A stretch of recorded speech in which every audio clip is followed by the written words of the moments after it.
নমস্কার। বাংলা সাহিত্য চর্চার আজকের গল্প পাঠের আসরে নিবেদন রবীন্দ্রনাথ ঠাকুরের লেখা এক রাত্রি।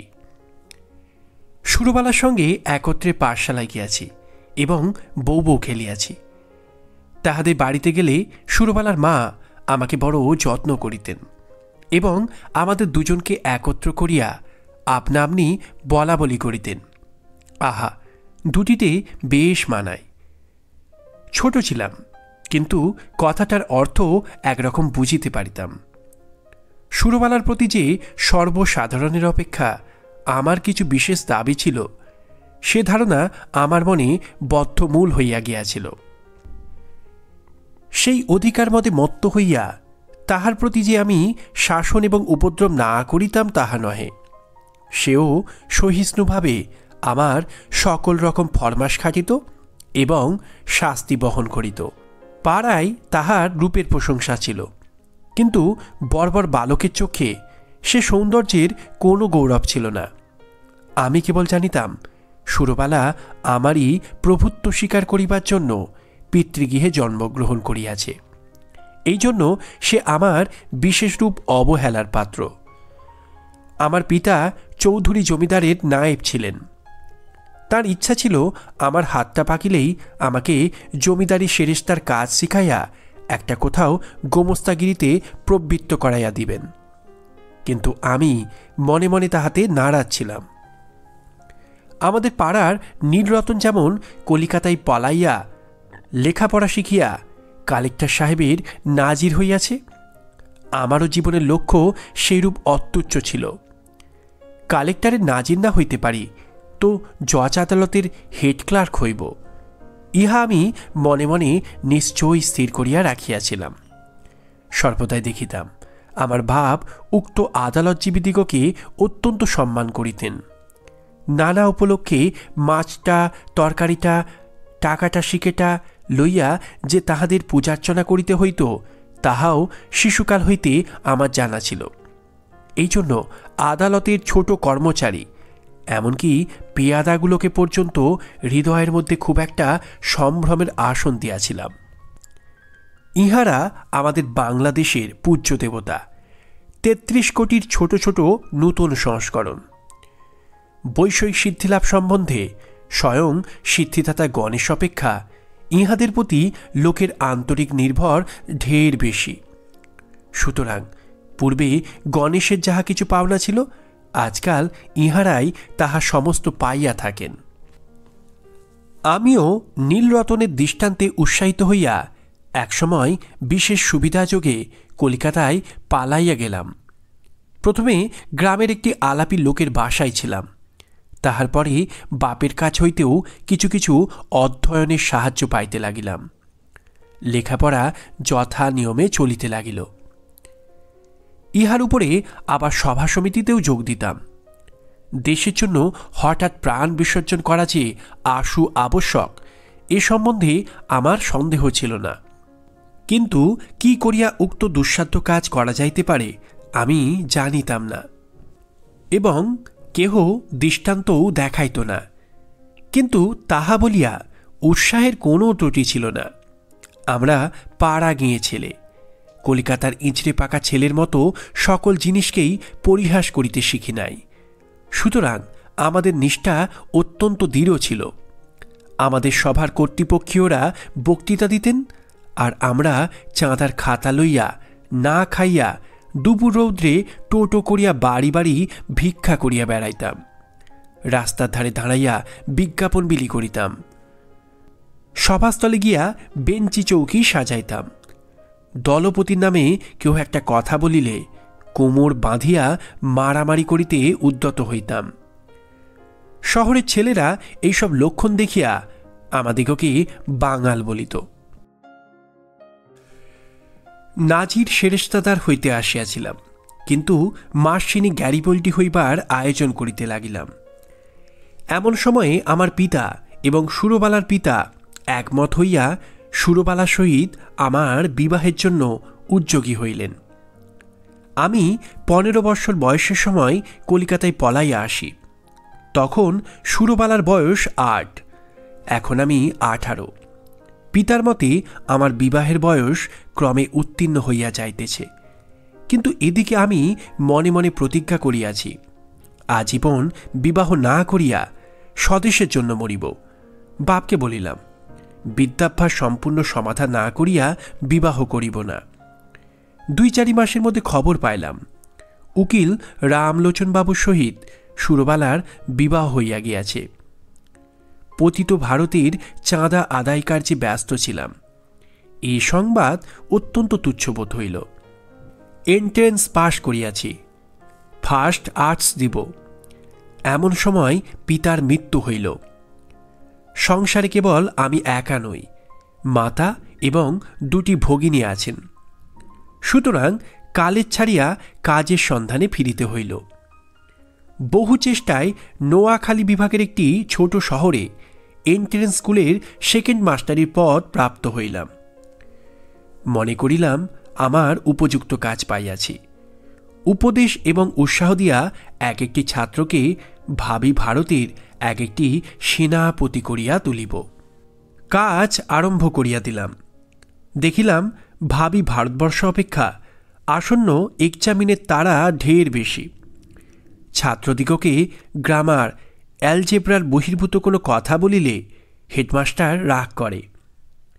মাস 2 মধ্যে আমারও উৎসাহ নিস্তেজ হইয়া আসিল। আমাদের মতো প্রতিভাহীন লোক ঘরে বসিয়া নানারূপ কল্পনা করে। অবশেষে কার্যক্ষেত্রে নামিয়া ঘাড়ে লাঙল বহিয়া পশ্চাৎ হইতে লেজমলা খাইয়া নত শিরে সহিষ্ণুভাবে প্রাত্যহিক মাটি ভাঙার কাজ করিয়া সন্ধ্যাবেলায় এক পেট জাব না খাইতে পাইলেই সন্তুষ্ট থাকে।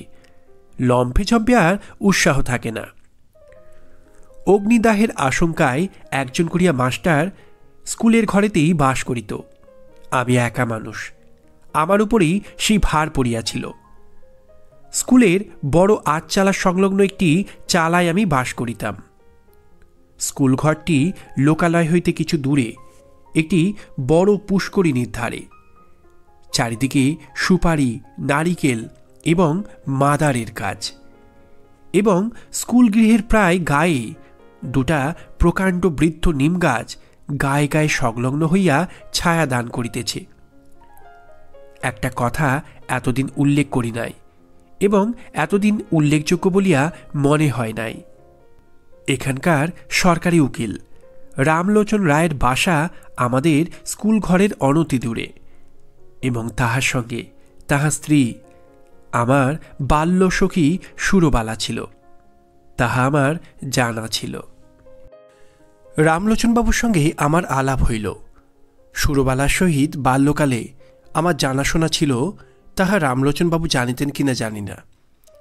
আমিও নূতন পরিচয়ে সে সম্বন্ধে কোনো কথা বলা সঙ্গত বোধ করিলাম না, এবং সুরবালা যে কোনো কালে আমার জীবনের সঙ্গে কোনোরূপে জড়িত ছিল সে কথা আমার ভালো করিয়া মনে উদয় হইল না।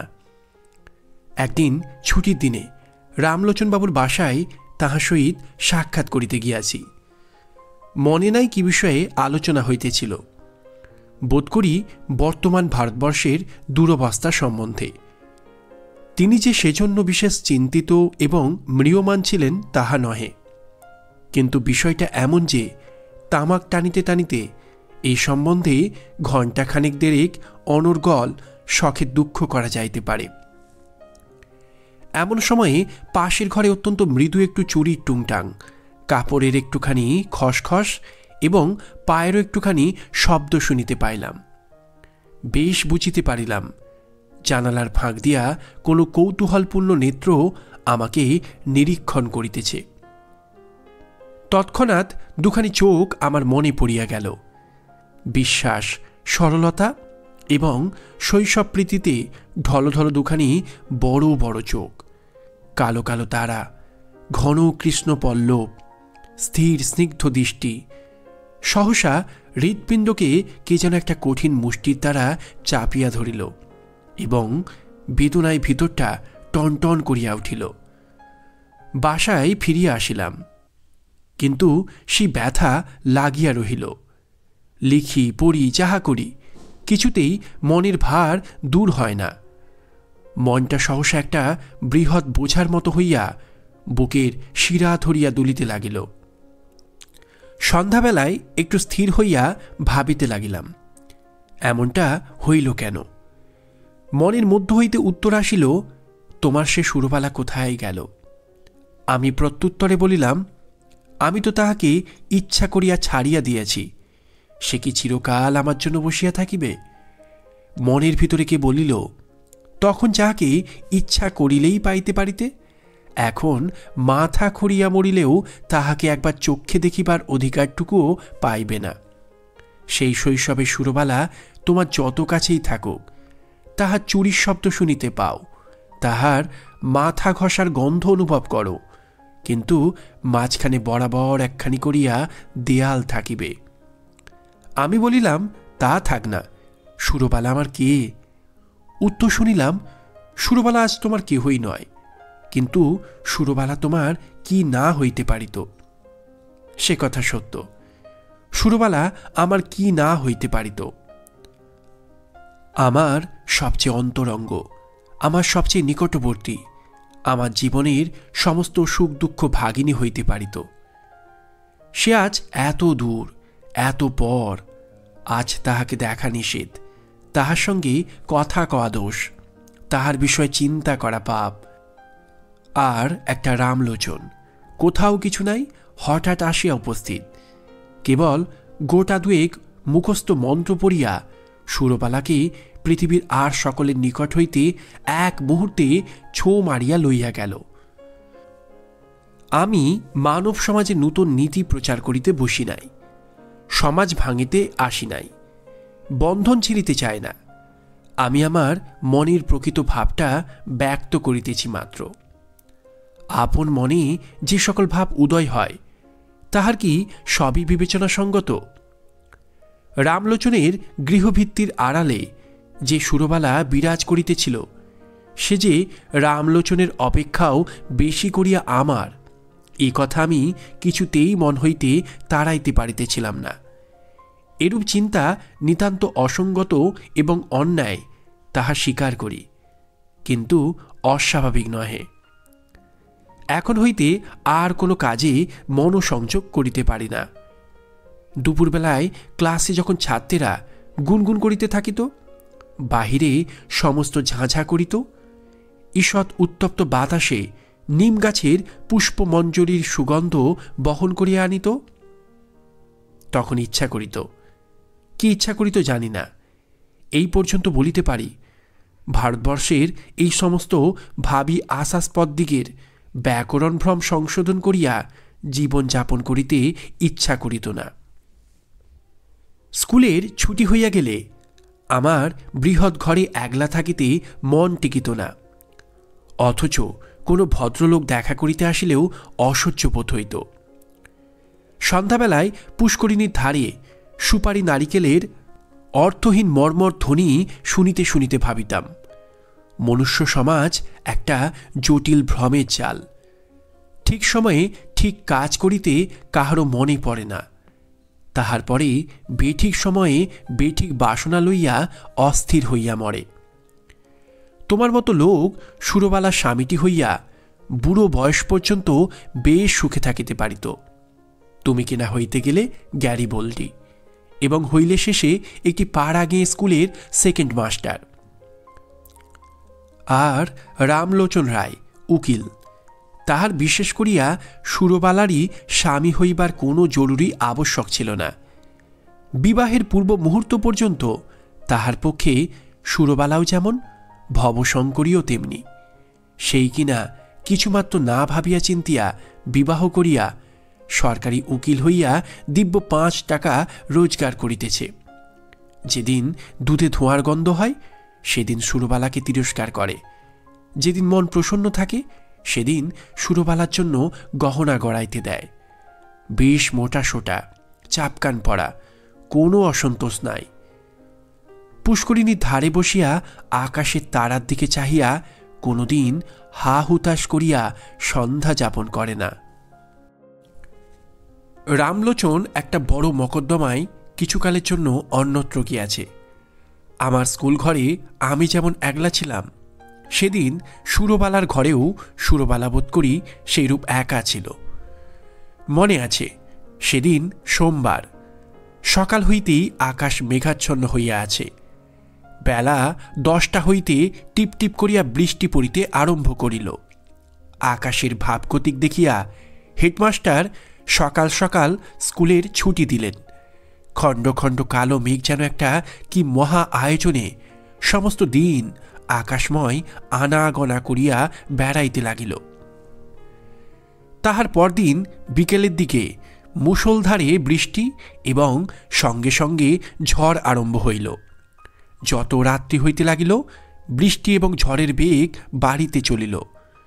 প্রথমে পূর্ব দিক হইতে বাতাস বহিতেছিল, ক্রমে উত্তর এবং উত্তর পূর্ব দিয়া বহিতে লাগিল। এ রাত্রে ঘুমাইবার চেষ্টা করা বৃথা। মনে পড়িল, এই দুর্যোগে সুরবালা ঘরে একলা আছে।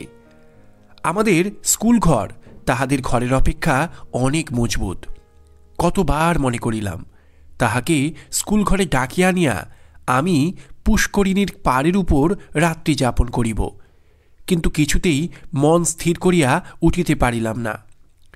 রাত্রি যখন 1টা-1:30 হইবে, হঠাৎ বানের ডাক শোনা গেল। সমুদ্র ছুটিয়া আসিতেছে। ঘর ছাড়িয়া বাহির হইলাম। সুরবালার বাড়ির দিকে চলিলাম। পথে আমাদের পুষ্করিণীর পাড়। সে পর্যন্ত যাইতে না যাইতে আমার হাঁটু জল হইল। পাড়ের উপর যখন উঠিয়া দাঁড়াইলাম, তখন দ্বিতীয় আর একটা তরঙ্গ আসিয়া উপস্থিত হইল। আমাদের পুকুর পাড়ের একটা অংশ প্রায় 10-11 হাত উচ্চ হইবে। পাড়ের উপরে আমিও যখন উঠিলাম, বিপরীত দিক হইতে আর একটি লোকও উঠিল। লোকটি কে তাহা আমার সমস্ত অন্তরাত্মা, আমার মাথা হইতে পা পর্যন্ত বুঝিতে পারিল, এবং সেও যে আমাকে জানিতে পারিল তাহাতে আমার সন্দেহ নাই। আর সমস্ত জলমগ্ন হইয়া গেছে। কেবল 5-6 দ্বীপের উপর আমরা দুটি প্রাণী আসিয়া দাঁড়াইলাম। তখন প্রলয়কাল, তখন আকাশে তারার আলো ছিল না এবং পৃথিবীর সমস্ত প্রদীপ নিভিয়া গেছে।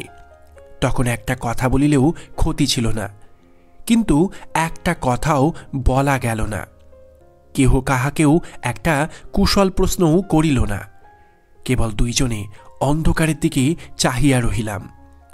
পদতলে গাঢ় কৃষ্ণবর্ণ উন্মত্ত মৃত্যুস্রোত গর্জন করিয়া ছুটিয়া চলিল। আজ সমস্ত বিশ্ব সংসার ছাড়িয়া সুরবালা আমার কাছে আসিয়া দাঁড়াইয়াছে। আজ আমি ছাড়া সুরবালার আর কেহ নাই। কবেকার সেই শৈশবের সুরবালা, কোন এক জন্মান্তর, কোন এক পুরাতন রহস্যান্ধকার হইতে ভাসিয়া এই চন্দ্র সূর্যালোকিত লোক পরিপূর্ণ পৃথিবীর উপরে আমারই পার্শ্বে আসিয়া সংলগ্ন হইয়াছিল। আর আজ কতদিন পরে সেই আলোকময় লোকময় পৃথিবী ছাড়িয়া এই ভয়ঙ্কর জনশূন্য প্রলয়ান্ধকারের মধ্যে সুরবালা একাকিনী আমারই পার্শ্বে আসিয়া উপনীত হইয়াছে। জন্মস্রোতে সেই নবকলিকাকে আমার কাছে আনিয়া ফেলিয়াছিল।